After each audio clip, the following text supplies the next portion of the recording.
It starts with a chilling confession, calm, direct, and deeply unsettling. No hesitation, no excuses, just cold honesty. What drives someone to admit stabbing another inmate with tweezers in open court? Let's break down this tense plea.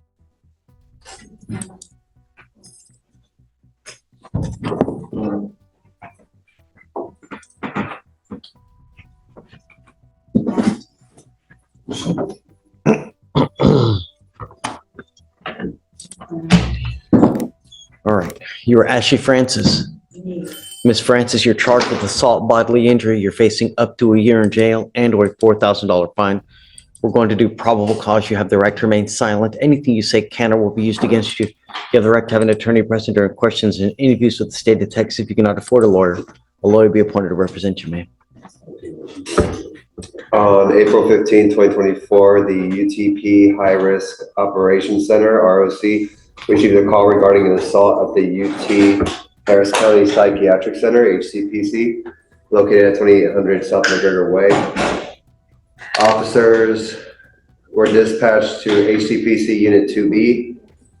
Officers' body-worn camera were activated. Upon arrival, they met with Wendy Lynn Ibanez, an RN, who stated that she was administering snacks and medications to patients in the unit when she witnessed the defendant push another patient, Akita Banks. Right here, the judge is confirming the plea under what's called a Rule 11 colloquy.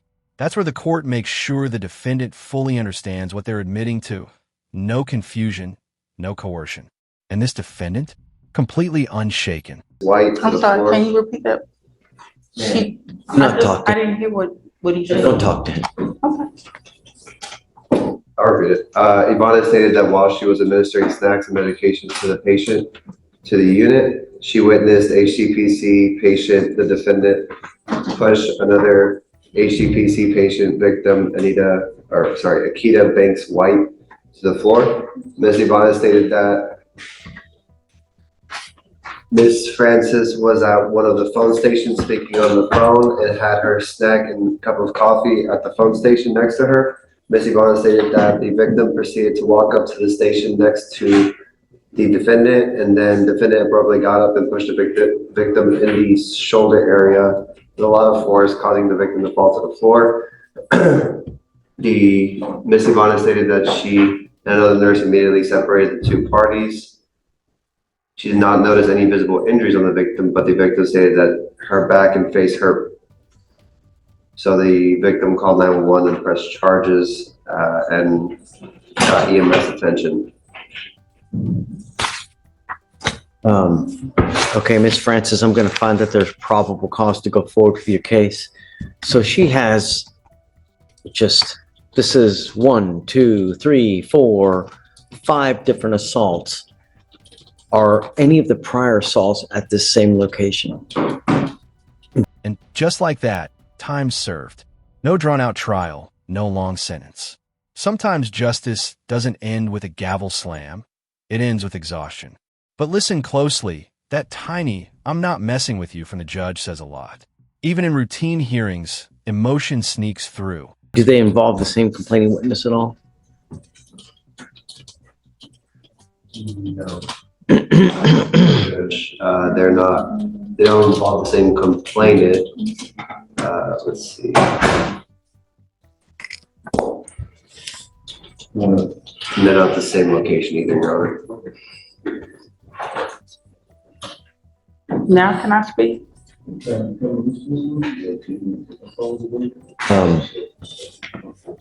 Are you still living at the same location? No, sir. Did they kick you out? Yes, sir, they did. Okay. Where are you staying at now? I am homeless right now, but I have to go to a treatment center today, which is in Freeport, Texas. I am changed, Judge.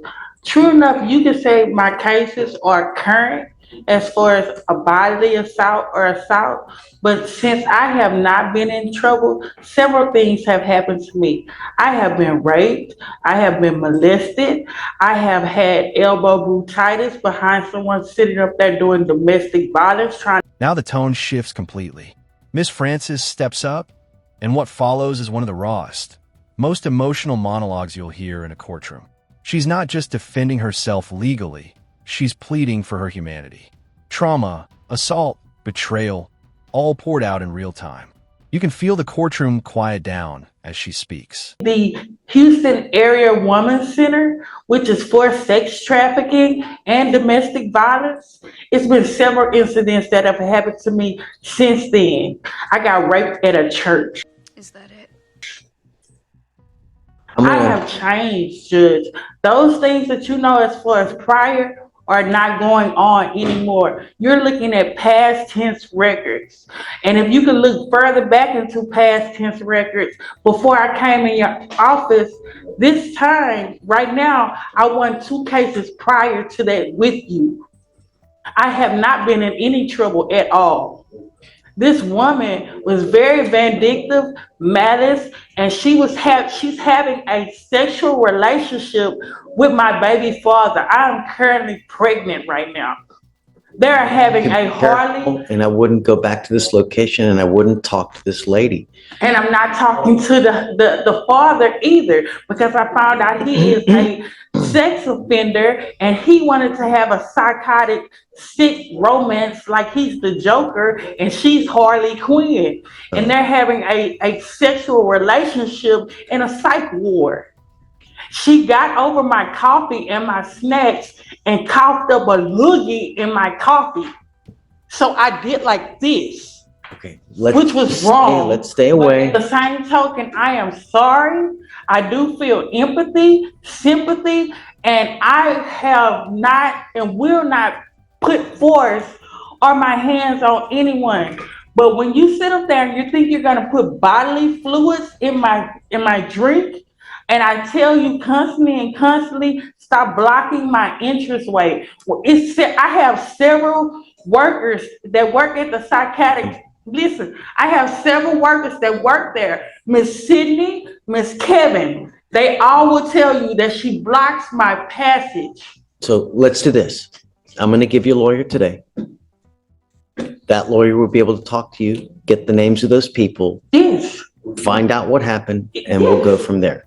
And they have video footage. Francis, the only thing I'm asking you to do not pick up any new cases. Don't get in any more trouble. I'm not getting in any more trouble. That's why I'm trying to go to a treatment center to transition, to change those ways. I have my housing coming. I am finna be in my own apartment, finding my own job, doing my own thing, and handling my baby. I hope so. So just hang tight. I'm going to have Victoria get your reset now. We'll have you sign a reset. Let me just have you take a seat in the jury box while I find you a lawyer. When I go to Brazos' place, I will not be able to leave for 45 days. They said the only way that I can sit up there and go to treatment is if they do Zoom. That's why I'm here today. I have Zoom. I use Zoom. I'll give you a lawyer. The lawyer can also help you Zoom as well. We'll figure it out.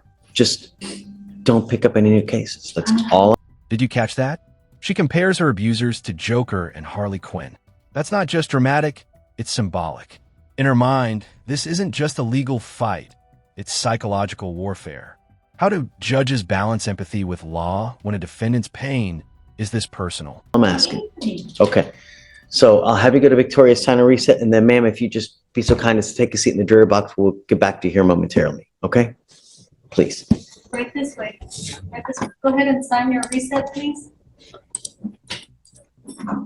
Kool-Aid and put period blood in. Oh. I am not a fun. Next!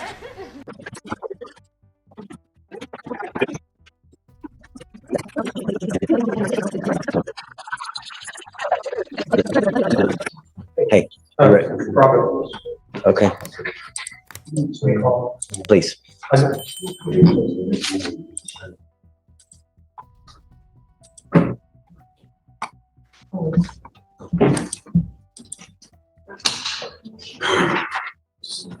I need your help. Mr. Bravo, you stand charged with now assault, bodily injury. You're facing up to a year in jail and or a $4,000 fine. We're going to do probable cause. You have the right to remain silent. Anything you say can or will be used against you. You have the right to have an attorney present during questions and interviews with the state of Texas. If you cannot afford a lawyer will be appointed to represent you, sir. On April 15th at 5454 Washington Avenue, officers were dispatched an assault in progress involving weapons call at Clutch Bar parking lot. Lorenzo Castillo was arguing with an individual in the parking lot. He's at, wait. He's at a bar? Parking lot. It's a restaurant too, but he was the designated driver. They didn't say he was intoxicated, but he did that. It's a Clutch Bar, but it was the parking lot of it. Officers were able to detain two other co-defendants, Isaac Bravo and Carlos Ventura, based on witness statements. Complainant one stated that the defendant, Lorenzo Castillo, swung at him first and he defended himself. The co-defendants then began beating him up at the same time, but was able to see how many more suspects were beating him up at the same time. Complainant one stated that he did feel pain as well to press charges. Complainant one had major injuries to his face and was checked out on scene by HFD, but did not want to get transported. Complainant two knows Lorenzo Castillo, the co-defendant. Complainant two stated that the defendant and several other suspects were beating on her boyfriend and she was hugging her boyfriend in attempts to defend him. Complainant two stated she was also struck by several punches by the defendant, Lorenzo Castillo, and other suspects. The complainant too had blood on her hands and clothing, but she stated that the blood was from her boyfriend's injuries. Complainant two pointed out a bump on her head and stated she felt pain from that bump. Witnesses viewed the defendant and co-defendants assaulting complainant one and tried to separate the complainant two from the incident as she was. Here's where the courtroom finds its heartbeat again. The judge, surprisingly calm, focuses on rehabilitation over punishment. He assigns her a lawyer, helps with treatment, and even ensures Zoom access for her program. A rare moment of compassion in a place built on consequences. Justice isn't always about jail time. Sometimes it's about giving someone a chance to rebuild. Getting assaulted. Defendant Castillo and co-defendant Carlos Ventura went and opened the door to the car and continued to assault complainant one. Witness one stated that the defendant is a family friend and he knows the defendant's aunt. Witness two, who stated that the complainants and him were walking towards a Clutch Bar and had a verbal argument with the defendant and co-defendants, but was able to de-escalate the situation. And later on that night, that is when the complainant was ultimately assaulted by the defendant and the co-defendants. On Significant injuries, you said, huh? Checked by HFD, Your Honor. I haven't checked because the complainant one stated on scene that he's going to go to the ER on his own. He didn't want to pay for the bill. So I'm going to check with that complainant to see if there's anything more and subpoena those records. And Judge, the police report reads this when it says defendants. I think this offense report or whatever the summary is of 3 people. And so he's reading Ventura and he's reading Castillo. And they're the And defendant. Well, it's convoluted and defended in terms of there's nothing saying what he did. They said that Ventura and Castillo went and opened the car door, started fighting this guy. According to my client, he was the designated driver. They went into this place to go eat. The other guys were drinking. They had an argument with these people before going into the place. And when they come out, the argument ensues for whatever reason. My client says he tried to break it up and then a fight ensues. So that's where we're at. Like I said, he didn't, he was just in the middle of everything, but and the police report kind of reads like that. But I asked you to do one thing. What did I ask you to do? Stay out of trouble. You picked up an assault. Now when revoking your bond under DWI, you're going to jail. And I'm telling you now, you pick up a 3rd case, I'm going to make your bond so high, you're going to flip. You understand? I'm ordering you now not to have any contact with any of these people whatsoever. No weapons, no driving, anything. You understand? Let me see. I mean, I hope that there was not a bail order or there was a affidavit that you signed promising us you wouldn't drive, because then I'm going to have a contempt hearing. his license is good. One ALR hearing. Judge, who's this on? Bravo. All right. So he goes with you now, and then I'm going to set the bond at 5,001 on the DWI, and then that's it.